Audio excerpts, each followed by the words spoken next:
Assalamualaikum warahmatullahi wabarakatuh. Perkenalkan, nama saya Widawanda dengan NPM C1A020008.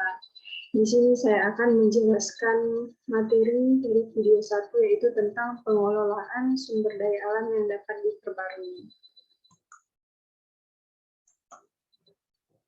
Yang pertama itu teori pengambilan sumber daya alam secara optimal. Ada dua syarat pengambilan sumber daya alam secara optimal untuk SDA yang dapat diperbarui. Yang pertama yaitu syarat umum yang berlaku pada produksi setiap barang yang berada dalam pasar persaingan sempurna agar dicapai suatu tingkat efisiensi yang optimum. Produsen mencapai keuntungan yang maksimal adalah harga barang sumber daya alam sama dengan biaya marginal ditambah dengan biaya alternatif. Syarat yang kedua adalah pengambilan sumber daya alam secara optimum menyangkut tingkah laku dari biaya alternatif atau royalti itu sepanjang waktu, yaitu bahwa royalti atau biaya alternatif itu harus selalu meningkat sebesar tingkat bunga yang berlaku dari waktu ke waktu, atau dengan kata lain, jika royalti itu dinyatakan pada harga sekarang atau istilahnya present value, maka ia tidak akan di sepanjang waktu. 2. Pengaruh persediaan sumber daya alam. Dikatakan bahwa pengambilan sumber daya alam itu merupakan fungsi baik terhadap jumlah produksi maupun terhadap besarnya persediaan sumber daya alam.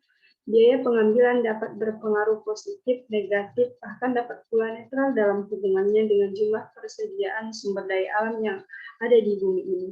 Tapi biasanya kita menganggap bahwa hubungan itu bersifat negatif. Yang ketiga, ketidakpastian dalam pengambilan sumber daya alam. Pada umumnya, ketidakpastian itu dicerminkan oleh tingkat bunga yang relatif tinggi. Semakin tinggi tingkat suku bunga, akan semakin tinggi pula tingkat kenaikan harga. Dan dengan sendirinya, semakin cepat pula tingkat pengambilan sumber daya alam. Ini sebenarnya hanya satu kemungkinan jawaban saja. Kemungkinan lebih banyak jawaban cukup kompleks tentang pengaruh ketidakpastian ini.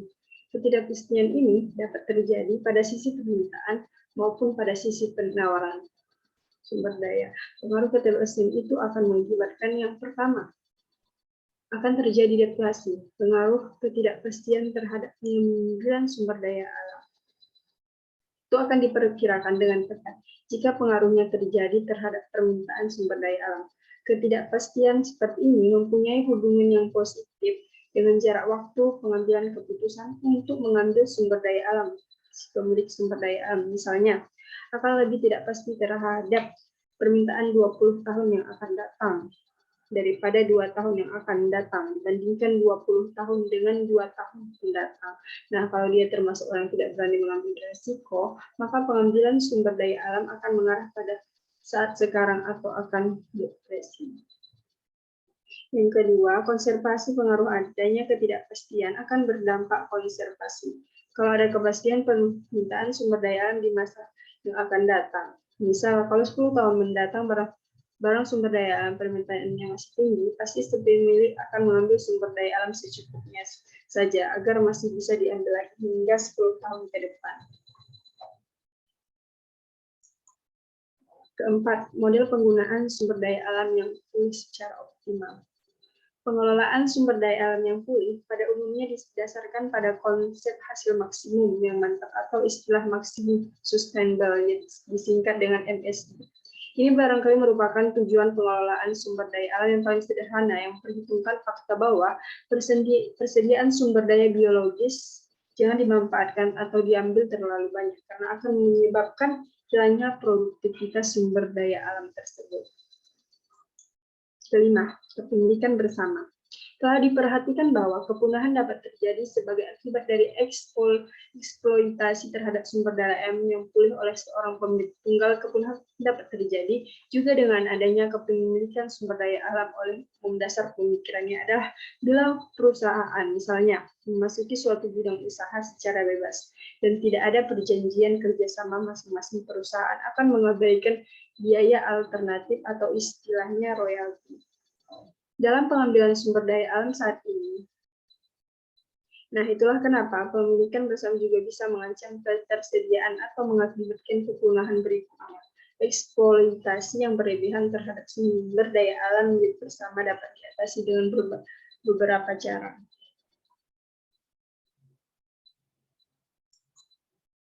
Pencemaran.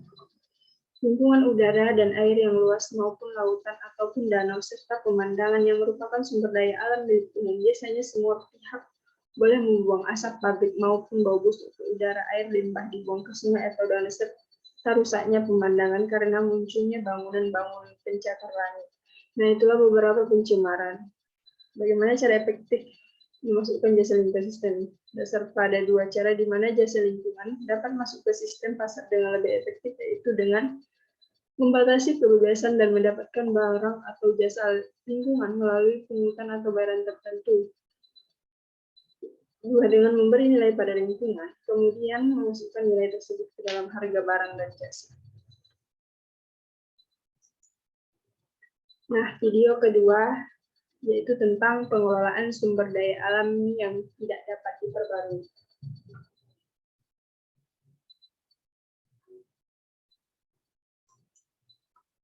Yang pertama, pengambilan sumber daya alam secara optimal.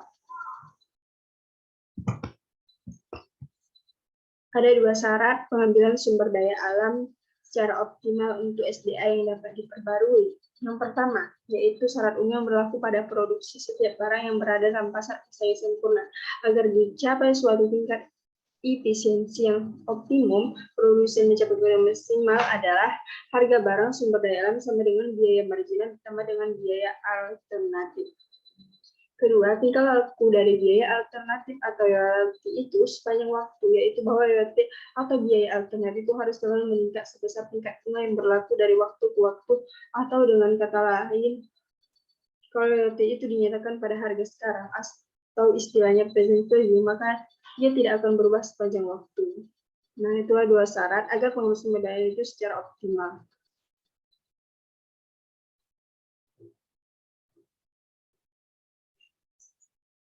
Kedua, tingkat harga sumber daya alam. Royalti merupakan perubahan antara tingkat harga yang konsumen bersedia bayar dan biaya produksi, maka akan terus meningkat dengan laju setinggi tingkat bunga. Perubahan royalti tercapai apabila pengambilan sumber daya alam dapat memberikan manfaat sosial bersih yang optimum, yaitu royalti harus meningkat dengan laju sebesar tingkat bunga. Tetapi harga barang sumber daya alam ini tidak mungkin akan naik tanpa batas karena akan muncul barang-barang pengganti yang relatif lebih murah harganya, jadi pasti akan ada batas harga yang ditujukan oleh harga barang-barang substitusi. Dua, pola perkembangan produksi. Produksi akan pasti berkurang dengan semakin habisnya sumber daya alam yang tersimpan di dalam bumi ini. Dan ini mempunyai dampak terhadap harga barang sumber daya yang bersangkutan. Sebaliknya dapat juga terjadi penemuan baru sehingga kemungkinan tidak segera habisnya sumber daya alam dan dampaknya terhadap harga barang sumber daya itu akan bersifat menaikkan harga. Oleh karena itu ada dua pola teknik menarik, yaitu antara pengelolaan sumber daya alam dan penemuan baru sumber daya alam itu. Keempat, pengaruh persediaan sumber daya alam. Hubungan biaya pengambilan dengan jumlah persediaan sumber daya alam. Yang pertama, hubungan positif, di mana semakin banyaknya persediaan sumber daya alam akan semakin murah biaya pengambilan sumber daya alam itu. Hubungan negatif, bahwa dan semakin sedikitnya sumber daya alam tinggal di bumi sebagai persen, maka semakin tinggi biaya pengambilan sumber daya alam. Pengaruh persediaan terhadap biaya pengambilan sumber daya alam. Biaya pengambilan sumber daya alam merupakan fungsi dari jumlah barang sumber daya alam yang diambil dan jumlah persediaan yang ada. Atas dasar ini, kita akan peroleh laju pertumbuhan nilai royalti sebesar tingkat bunga ditambah dengan perubahan biaya karena perubahan persediaan.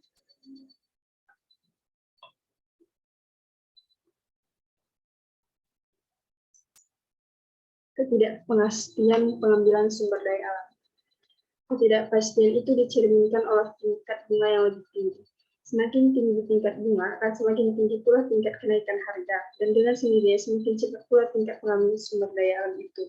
Pengaruh ketidakpastian terhadap persediaan sumber daya alam, terhadap pengambilan sumber daya alam itu akan diperkirakan dengan tepat kalau pengaruhnya terjadi terhadap permintaan sumber daya alam. Ketidakpastian seperti ini mempunyai hubungan yang positif dengan jarak waktu pengambilan keputusan untuk pengambilan sumber dalam sistem ini. Sumber daya akan lebih tidak pasti terhadap pemilu yang akan datang dibanding 2 tahun yang akan datang. Kalau ia termasuk orang yang tidak berani mengambil risiko, maka pengambil sumber daya alam akan mengarah pada sekarang atau istilah deflasi, seperti halnya kalau terjadi kenaikan tingkat bunga. Ketidakpastian dapat terjadi pada sisi permintaan maupun pada sisi penawaran. Terhadap sisi permintaan, ketidakpastian dalam permintaan dapat dihubungkan dengan waktu yang akan menimbulkan pengaruh yang berbeda. Kalau perubahan permintaan berkaitan dengan jumlah barang sumber daya yang diambil dari dalam bumi, maka kenaikan harga barang tanpa adanya ketidakpastian akan cenderung menurunkan jumlah harga sumber daya yang diambil, dan dengan sendirinya penerimaan juga akan menurun. Seorang pengusaha yang tidak suka mengambil akan berusaha menggeser penggunaan untuk daya alam ke waktu yang akan datang atau mereka akan konservasi. 2. Terhadap sisi penawaran.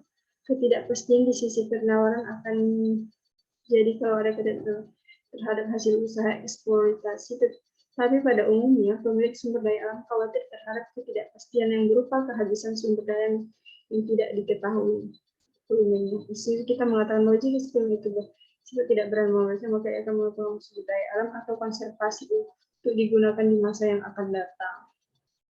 Baiklah, mungkin itu saja yang dapat saya sampaikan. Lebih dari ini kurangnya saya mohon maaf. Saya akhiri dengan Assalamualaikum warahmatullahi wabarakatuh.